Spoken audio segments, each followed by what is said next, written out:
Glórias a Deus. Paz do Senhor, meus amados. Que Deus abençoe todos vocês grandemente. Mais uma vez, através do Facebook da nossa igreja, Igreja da Multiforme Graça de Deus, estamos iniciando mais um momento de ensino.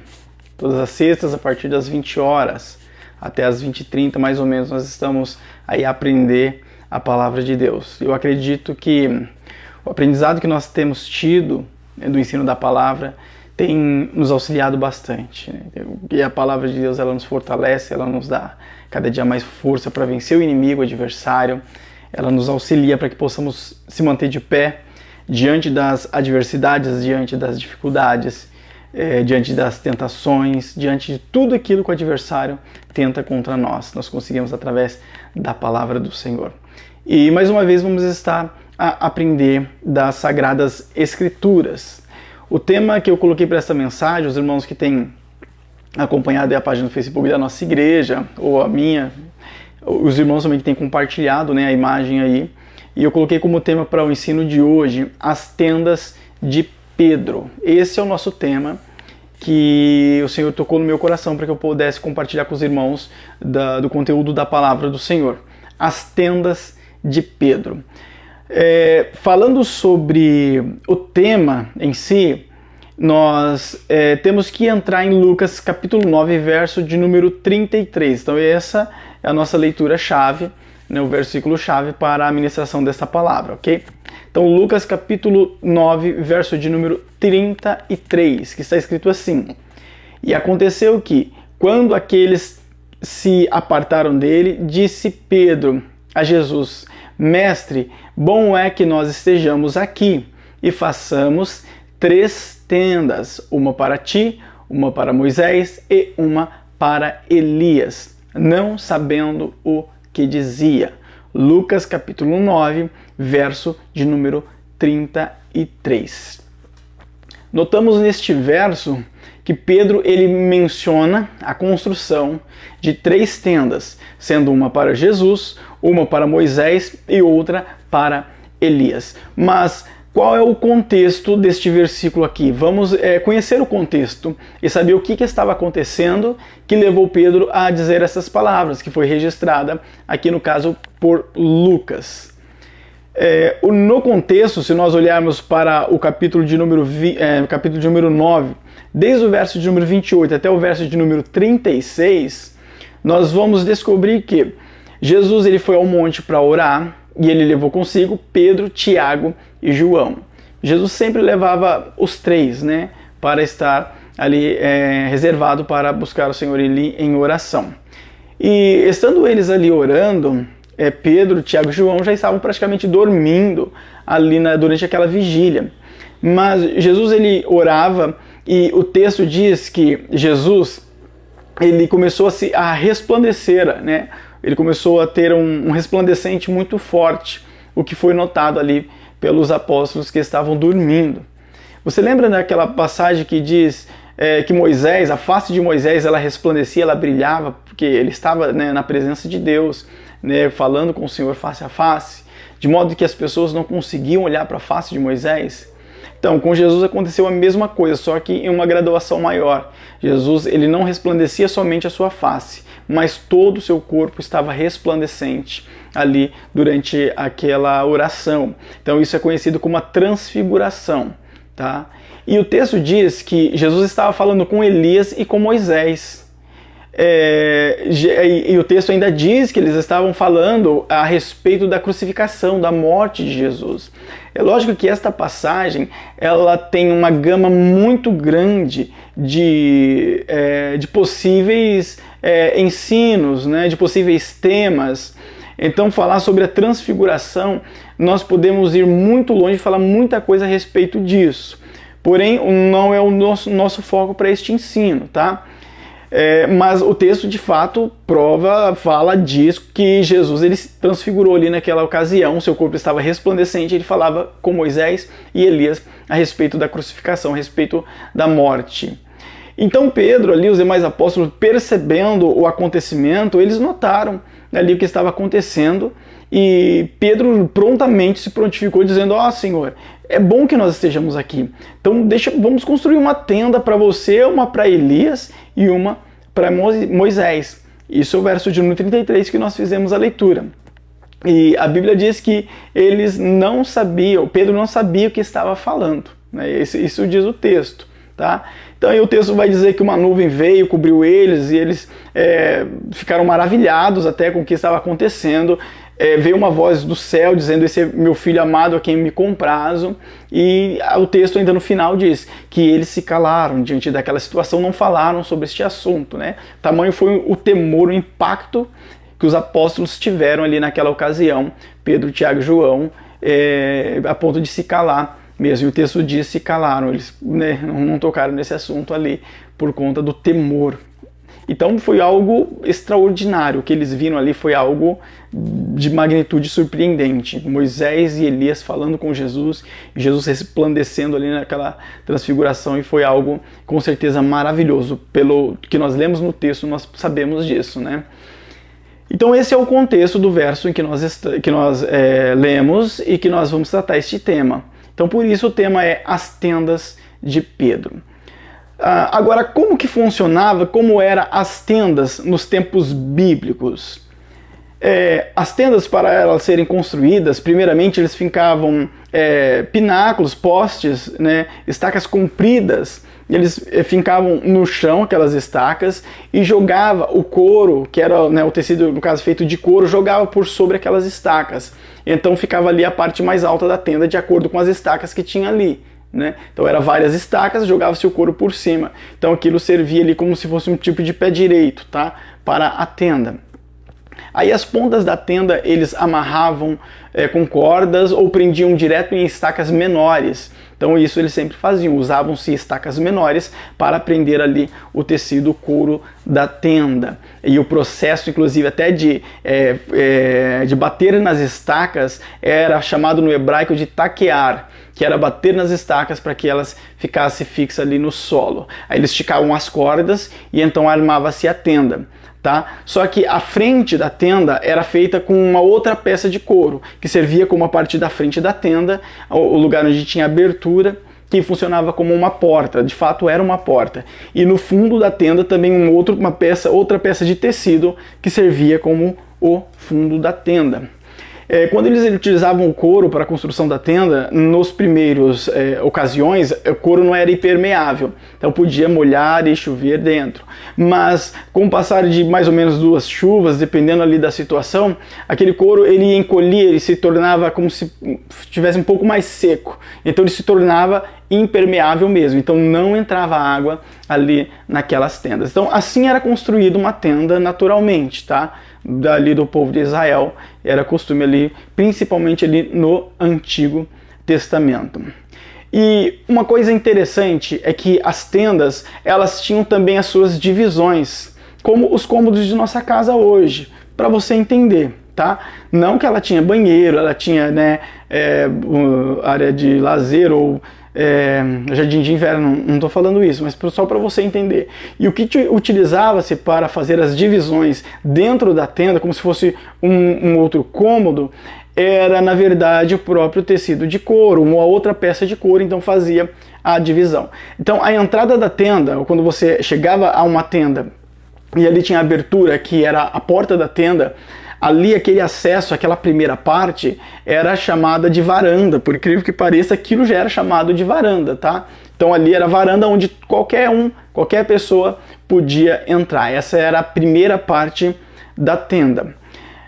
Lá em Gênesis, capítulo de número 18, o verso de número 1 e o verso de número 2, vai falar um pouco a respeito da porta da tenda, quando os 3 anjos apareceram para Abraão. Tá? Naquele episódio antes deles ali fizerem justiça contra Sodoma e Gomorra. Gênesis capítulo 18, verso de número 1 e o versículo de número 2. Vamos ler. Depois apareceu-lhe o Senhor nos carvalhais de Manré, estando ele assentado à porta da tenda, no calor do dia. Quem estava sentado à porta da tenda? Abraão. sentado à porta da tenda no calor do dia.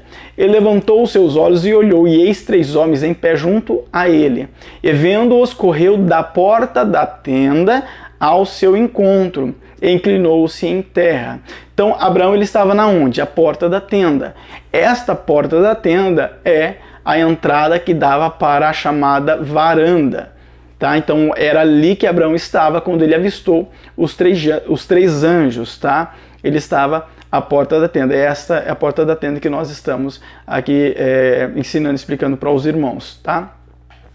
Mas esta varanda, ela, como eu disse, ela tinha um tecido que dividia ela de um outro cômodo. E este outro cômodo, geralmente, era o lugar, o aposento das mulheres que funcionavam ali. Nesse cômodo, as pessoas não poderiam entrar, ninguém que chegasse até a tenda de alguém, que já chegasse e entrasse até a varanda, isso era comum. Ali tinha os utensílios que eles utilizavam, né, para alimento. Os utensílios ficavam em um lugar à parte, ali próximo às estacas, era comum, né, não utilizavam-se armários como nós utilizamos hoje. E então até ali eles entravam, mas além do véu, ali além daquele couro que dividia a varanda de outro cômodo, ninguém podia entrar. Apenas o marido ou o pai da mulher podia adentrar a segunda parte. Qualquer outra pessoa que adentrasse, um estrangeiro, enfim, eles podiam pagar com a morte. Eles pagavam com a morte porque era proibido de fato adentrar aquele local. Tá? Até na Bíblia Sagrada nós vamos ver uma passagem, um texto, uma história, um ocorrido, em que determinado homem entrou na tenda de uma mulher, né? Ele passou da varanda e ele pagou com a morte por conta disso. Vamos ler? Lá em Juízes capítulo 4, verso de número 18 e versículo de número 21. Verso 18, verso 19, verso de número 20 e o versículo de número 21. E Jael saiu ao encontro de Sísera e disse-lhe: entra, senhor meu, entra aqui, não temas. Ele entrou à sua tenda e ela o cobriu com uma coberta. Então ele lhe disse: dá-me, peço, de beber um pouco de água, porque tenho sede. Então ela abriu um odre de leite, deu-lhe de beber e o cobriu. E ele lhe disse: põe-te à porta a tenda, e há de ser que se alguém vier e perguntar: há aqui alguém? Responderás então: não.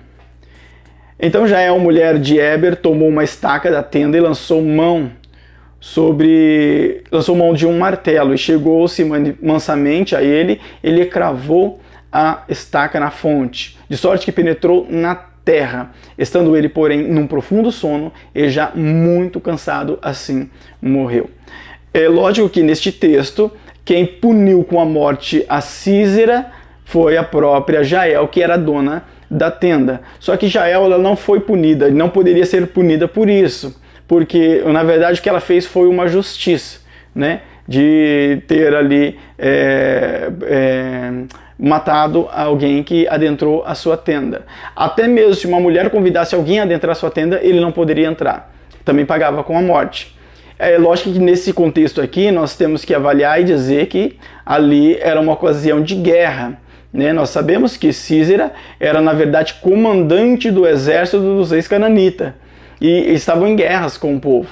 Então, quando eles estavam perdendo a guerra ali, Sísera, o capitão, ele fugiu. Já vendo ele, falou: vem aqui, entra aqui na minha tenda. Ele entrou e ali ela veio a matá-lo. Tá? Então isso ocorreu, logicamente se tratava de uma guerra, é um contexto diferente, mas não poderia adentrar a tenda da mulher, a não ser o pai ou o marido dela. Tá? Então até a primeira parte, ok. Até falando ainda sobre tenda, e na segunda parte da tenda, tem um texto ainda lá em Gênesis 18, né, dando continuidade àquilo que nós falamos sobre Abraão. Abraão estava sentado à porta da tenda, e 3 anjos apareceram. Abraão correu da porta da tenda, ou seja, ali da varanda, para se encontrar com os 3 anjos. Nesta ocasião, quando os anjos conversavam com Abraão, eles perguntaram sobre Sara. Lá, você vai ver isso lá em Gênesis capítulo 18, verso de número 9 até o versículo de número 15. Disseram-lhe: onde está Sara, tua mulher? E ele disse: ei-la aí na tenda.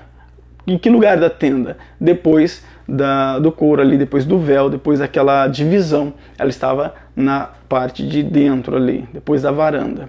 E disse: certamente tornarei a ti por este tempo de vida. E eis que Sara, tua mulher, terá um filho. E Sara escutava a porta da tenda que estava atrás dele.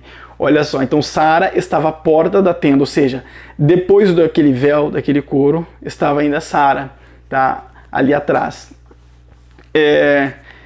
E dando continuidade à leitura, ele diz: certamente tornarei a ti por este tempo da vida, e eis que Sara, tua mulher, terá um filho.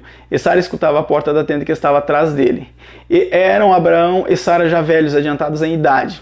Já a Sara havia cessado o costume das mulheres. Assim, pois, riu-se Sara consigo, dizendo: terei ainda deleite depois de haver envelhecido, sendo também o meu senhor já velho? E disse o Senhor a Abraão: por que riu Sara? Olha só que interessante. Sara estava atrás ali do couro, do véu, e ela achou que o anjo não ouviria ela falando.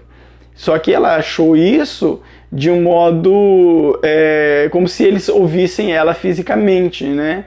E na verdade ali se tratava de uma teofania, né? Era o Senhor ali. E ali o Senhor, sabendo de todas as coisas, óbvio, nada pode ser oculto aos olhos de Deus. Deus logo já falou com Abraão, falando: por que Sara riu? Né? Dizendo: oh, nós somos velhos e não podemos ter filho. Aí Sara respondeu, Sara falou: não, eu não ri nada. E eles disseram para ela, dizendo: não, você riu sim. Até está lá no verso de número 15, eu acho, 14 e 15, ó. Haveria coisa alguma difícil ao Senhor? Ao tempo determinado tornarei ti por este tempo de vida, e Sara terá um filho. E Sara negou, dizendo: não me ri, porquanto temeu. E ele disse: não digas isso, porque te ristes. Tá? Então, do mesmo jeito, Deus soube o que se passava ali com Sara, mesmo ela estando atrás do véu.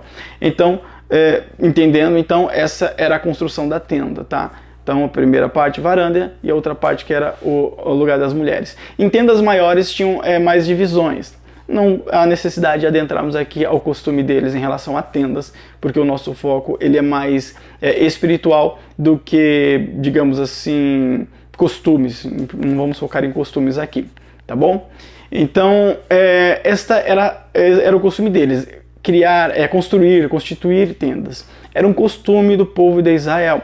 Quando eles adentraram a terra prometida, logo eles se depararam com casas feitas de alvenaria, né, de barro, de tijolo. E, obviamente, eles foram adaptando a sua vida àquela forma de viver. Então, as casas ali em Jerusalém já não eram um punhado de tendas, mas eram todas feitas de barro, todas feitas ali de tijolo mesmo, tá?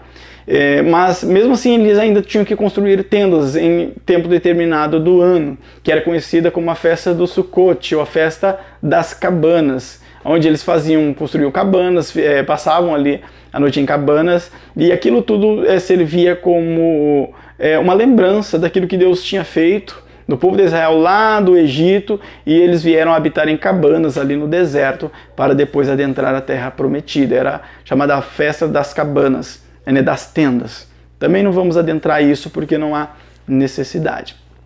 Bom, agora partindo para as tendas de Pedro. Então, o que eram as tendas de Pedro? Para nós entendermos melhor, vamos fazer uma leitura lá em Êxodo, capítulo de número 29, verso de número 44 e o versículo de número 45.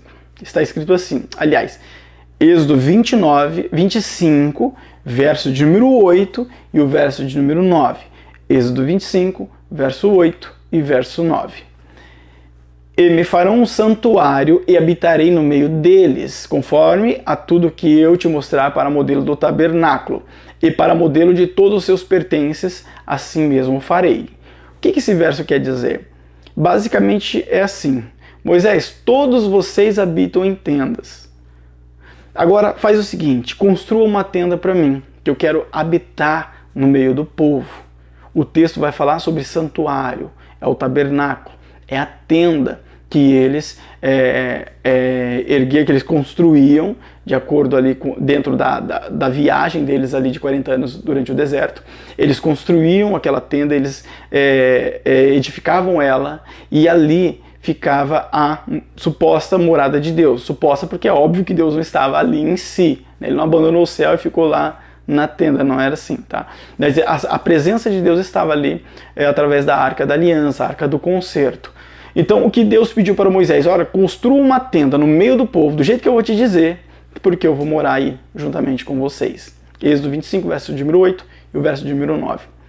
Agora, lá em Êxodo, capítulo 29, verso de número 44 e 45, que ora eu mencionei, mas eu não fiz a leitura, está escrito assim: E santificarei a tenda da congregação e o altar. Também santificarei Arão e seus filhos para que me administrem o sacerdócio. E depois, verso 45. E habitarei no meio dos filhos de Israel, e lhes serei Deus. Então note que o propósito de Deus com a tenda era habitar no meio do povo de Israel. Por isso ele pede para que construísse uma tenda para ele. Davi, lá em 1 Crônicas, no capítulo 16, verso de número 1, ele construiu uma tenda também para colocar a Arca do Concerto, que simbolizava a Santíssima Presença de Deus. Lá está escrito assim: Trouxeram, pois, a Arca de Deus e a puseram no meio da tenda que Davi lhe tinha armado, e ofereceram holocaustos, sacrifícios pacíficos perante Deus. Então, note que a morada de Deus estava na tenda, através da Arca do Concerto, que era a Arca da Aliança, tá? Então, por que que Pedro, então, queria construir tendas para Jesus, para Moisés e para Elias? Por causa disso, porque no Antigo Testamento foi construído tenda para Deus. E quando Pedro se deparou com aquela situação, com a transfiguração ali de Jesus, ele falou: é Deus, vamos construir tendas aqui para você, porque é Deus que está aqui. Então Pedro, ele trouxe, na verdade, aquele mesmo sentimento, aquela mesma ideia, aquilo que já vinha lá do Antigo Testamento, em colocar Deus em uma tenda. Eu digo Deus, entenda por gentileza, não prefigurando Deus como um ser humano ou como um objeto, tá? Ali se diz respeito, como eu disse, no Antigo Testamento, da Arca da Aliança. E o que Pedro queria construir uma tenda para eles também, porque a ideia de morada de Deus em uma tenda era uma ideia válida lá do Antigo Testamento, tá? Só que Pedro, ele errou num ponto. Por quê? Lá em Lucas 9:33, que nós lemos, vamos ler de novo, está escrito assim, né? E aconteceu que quando aqueles se apartaram dele, disse Pedro a Jesus: Mestre, bom é estarmos aqui. E façamos agora 3 tendas, uma para Moisés, uma para ti, uma para Moisés e outra para Elias. E o texto diz: não sabendo o que dizia. Né? Lucas deixou bem descrito isso, não sabendo o que dizia. Por que Pedro não sabia o que dizia? Porque Pedro, ele estava divinizando a Moisés e a Elias também. Moisés e Elias não são Deus, nunca foram deuses. Jesus sim, Deus em carne. Mas a partir do momento em que ele decidiu criar 3 tendas, ele estava colocando no seu coração Moisés e Elias na mesma posição de Jesus, ou seja, na mesma posição de Deus. Então Lucas escreve dizendo, ele não sabia o que ele dizia. É óbvio que Jesus, ele não aceitou que construísse tendas para eles, né? Nem para si. Jesus podia falar, eles não são deuses e tal, mas se quiser construir uma para mim, tudo bem. Mas não foi isso que aconteceu, tá? Mas isso que passou no coração, no sentimento do coração de Pedro ali, era de colocar os 3 ali como deuses. Então note que a magnitude ali, a majestade em que se envolvia aquela ocasião era algo ali de causar um temor muito grande. Por isso lá no final do texto, como eu disse, eles ficaram calados ali em relação ao ocorrido, tá? Então foi algo maravilhoso, com certeza. Então essas eram as tendas de Pedro. Agora, as tendas hoje, nos nossos dias, amados, somos nós. Nós somos a tenda do Senhor, tá? Lá em 1 Crônicas, capítulo 6, aliás, 2 Crônicas 6, verso de número 18, está escrito assim: mas na verdade habitará Deus com os homens na terra, eis que os céus e o céu dos céus não te podem conter, quanto menos esta casa que tenho edificado. Este verso, ele foi uma pronúncia do sábio Salomão Salomão tinha construído um templo maravilhoso para ali a habitação de Deus, né? Habitação para nós entendermos. Mas o próprio Salomão, ele sabia que Deus ele não ia morar ali em si. Por quê? Porque Deus ele é imensurável. E no próprio texto diz, Salomão na sua sabedoria compreendia isso e disse: os céus dos céus não pode conter Deus. Ele está querendo dizer para o povo: vocês acham que esta casa aqui, este templo que eu construí, vai conter Deus ali dentro? Eu sei que não contém. Eu sei que Deus é muito mais do que isso. Então, o sábio Salomão, ele compreendia isso, né? Que Deus ele ia além daquelas estruturas, daquelas paredes, porque Deus ele é imensurável, tá? Lá em 1 Coríntios, capítulo 3, verso de número 16, o último verso para nós fecharmos este ensino. Não sabeis vós que sois templos de Deus e que o Espírito de Deus habita em vós? O apóstolo Paulo, escrevendo aos Coríntios, ele deixa bem claro através dessa pergunta, né? Uma pergunta retórica. Vocês não sabem que vocês são templo de Deus? Vocês são a tenda de Deus. E o Espírito Santo habita em vocês. Paulo está querendo dizer, olha, vocês são a tenda, como era a tenda lá da época de Moisés, onde era a habitação de Deus, aquela tenda construída de couro que ficava a arca. Então, agora a tenda não é aquilo lá mais. Aquilo mais não tem Deus. Quem tem Deus são vocês. Vocês são a tenda, vocês são o tabernáculo. Vocês são agora a morada de Deus. E quem é que habita em vocês? É o Espírito Santo, que é Deus, é a Santíssima Trindade, né? Faz parte. É a divindade suprema, o Espírito Santo, juntamente com Deus, juntamente com o Filho. Então Paulo está deixando claro, através deste texto e contexto, que o Espírito Santo agora mora em vocês. Vocês estão tenda de Deus. Amém? Então todos nós, amados, somos morada de Deus. E como moradas de Deus, nós temos que ter a nossa casa, esta tenda, este templo, sempre limpo, sempre purificado. Sabemos que o mal, o pecado, ele luta contra as nossas vidas para que nós venhamos a nos sujar, nos manchar, para que Deus não faça mais morada em nós. E ao invés de Deus, o diabo, né, os demônios, né, as potestades venham se apossar desta casa, desse templo que somos nós. Então eles lutam constantemente. E nós, como cristãos vigilantes, temos que nos policiar para que quando aparecer uma mancha, né, seja ela questões sentimentais, emocionais, enfim, né, nós possamos nos limpar, nos purificar diante de Deus, arrepender dos nossos pecados, dos nossos maus caminhos e procurar a santidade no Senhor, porque Deus ele quer habitar em cada um de nós. Então não estejamos equivocados como Pedro. Vamos construir uma tenda para ti, Jesus. Não. Jesus faz morada em mim e em você. Através do Espírito Santo, ele prometeu, eu vou subir ao Pai, mas eu vou enviar o Consolador, o Espírito Santo. Ele habita em nós. Amém, amados? Então, em tudo que você for fazer, coloque o Espírito Santo de Deus na frente. Pede a Deus, a direção de Deus. E o Senhor Deus, ele é maravilhoso para trabalhar em nossas vidas, para nos orientar, para nos ajudar, nos auxiliar. Eu não sei qual é o seu problema e a sua dificuldade de hoje, mas para Deus nada é impossível. Como ele disse para Sara, nada para Deus é impossível.